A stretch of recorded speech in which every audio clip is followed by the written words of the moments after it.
Let it go. Coke, sir? Sir, we only have coffee. Joking.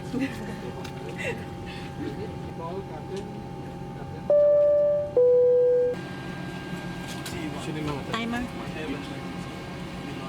So I need to prepare the cabin and have passengers away from the cabin side. Okay. Sila na palit tayo. Say two in the forward Timer ka? immediately. Oo. Okay, sige lang. At Okay. So two of our engine are out, so we need to prepare the cabin in 10 minutes. We will by emergency breaching.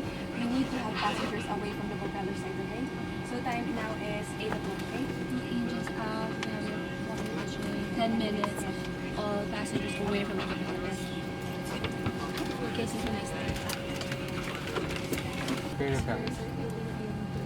Sorry. So you should be away from the side.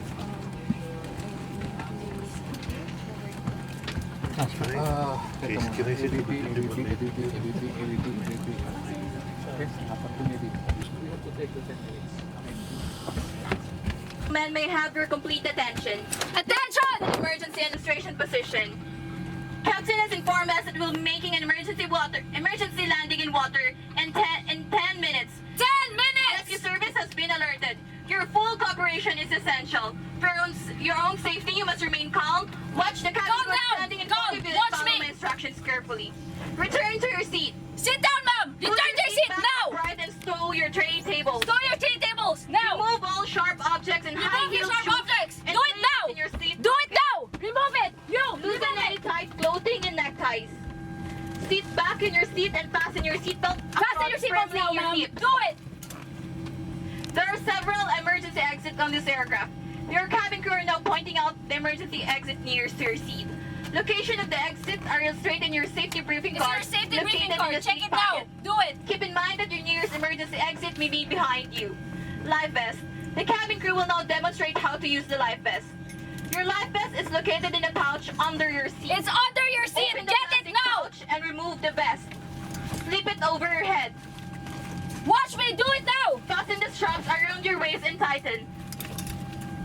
Only inflate I'm the done vest with my own when life leaving vest. the aircraft by pulling firmly on the red inflation cord. Light will illuminate automatically in water by pulling firmly Do and not inflate your vest. pull the until yellow you tab away to from put the there. light in the standby. Use the whistle to attract attention. Also, your seat bottom cushion can be used as flotation device. Brace position. Before landing, Brace you will be position. instructed to do a protective brace position. Details are illustrated in your Check your safety briefing briefing card card now. located in the seat pocket. Take a look at it now and practice Check this it now. position following my instructions. Watch me! Feet are flat on the Feet floor. flat on the floor! Do it now! Together. Knees together! Arms wrapped firmly under the knees. Wrap from the under the knees! Do it like this! And complete the down with your head facing down as low as possible. Do it like this! If not possible, stretch your arms against the seat back in front of you. Do it like this! Bend as far as possible with your head secured between your arms. Do it like this, ma'am! Arms tucked against each side of your face. Eyeglasses must be removed and secured in your seat pocket when you do the brace position. For your safety, you must mistake the position when you hear the command, brace for impact. Brace for impact! When you hear the command, brace for impact! Completely stop. There might be more than one impact before the aircraft can completely stop. The cabin crew will now pass through the cabin to assist you with brace position. When the aircraft comes to a complete stop and only when you hear the command, evacuate, evacuate, release the seat belts, leave all personal belongings behind. Go to the nearest exit and leave the aircraft immediately. Once outside, move quickly away from the aircraft and stay together. The cabin crew will now pass the cabin to assist you, secure your infants, do a final check, and answer your questions. Thank you for your attention. Ma'am, are you willing to assist in case of emergency? Can you tell me? Okay, so in case of emergency, then you see the aircraft, then you see the exit open, you will go first. However, if I'm getting intoxicated, you will assure me to please. Okay, so you need to check the conditions outside first. If it's unsafe, you block the exit. If it's safe, open the exit door by pulling the handle into open position and push the door.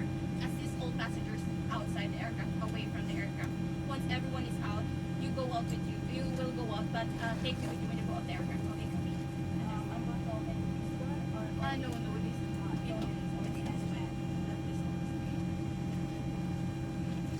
You may be seated here. Thank you. Okay. So I'm doing checks. One. Sir, please fasten your seatbelt.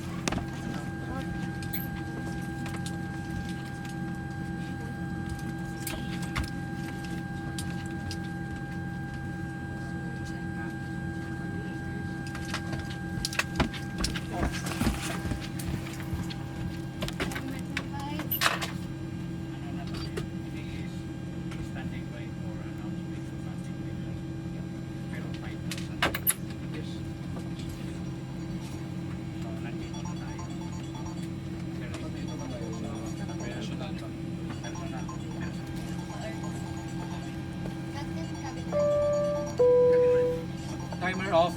Timer off. Okay.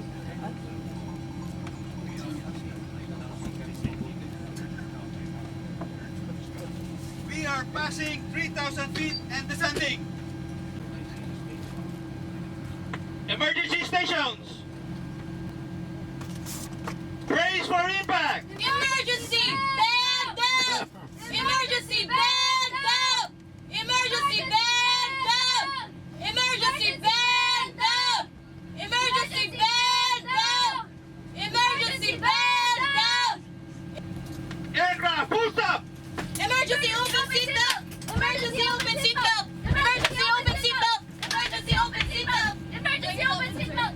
Emergency! Open seatbelt! Emergency! Open seatbelt! Emergency! Open seatbelt! Exit block contact way! Inflate vest drop! Inflate vest drop! Inflate vest drop! Inflate vest drop! Inflate vest drop! All passengers out! Checking your gate! Checking battery! Checking 15 down passengers! Are you okay? I'm getting my provide! I'm going out! Okay, lights on.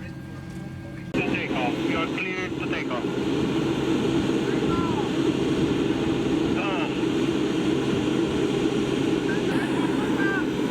Aircraft full stop. Full stop. Engines are shut down. Signal lights on. Signal lights on.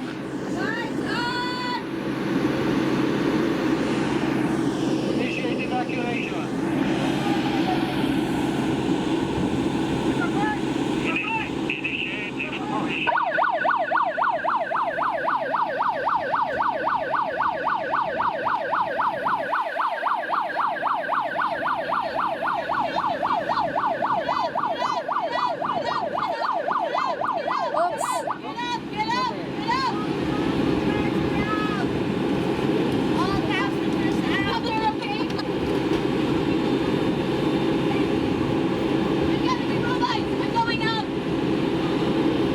Initiate evacuation.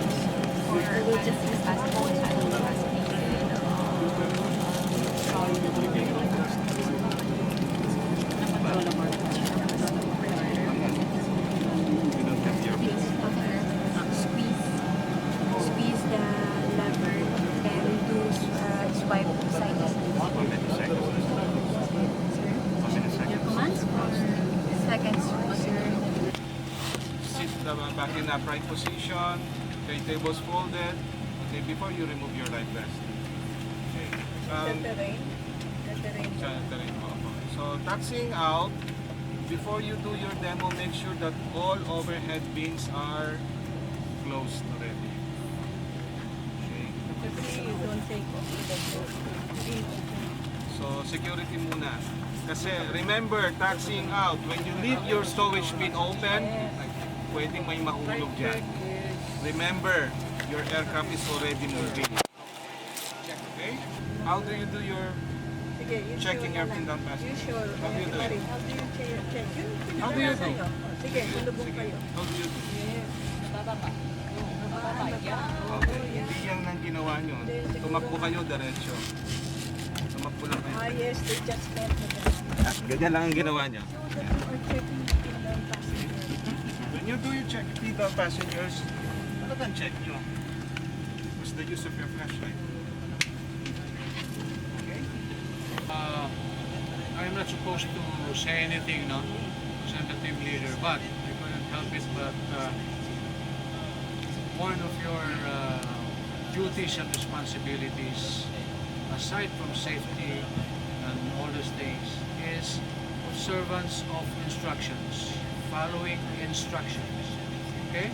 The instruction was during our briefing, teaching only simulation, no opening of doors. Okay? And unfortunately, may init siguro nabuksan ni si ito yung dalawa. No? But that's okay, because if it was an actual emergency evacuation, you are gonna open them. Really? Diba? Okay.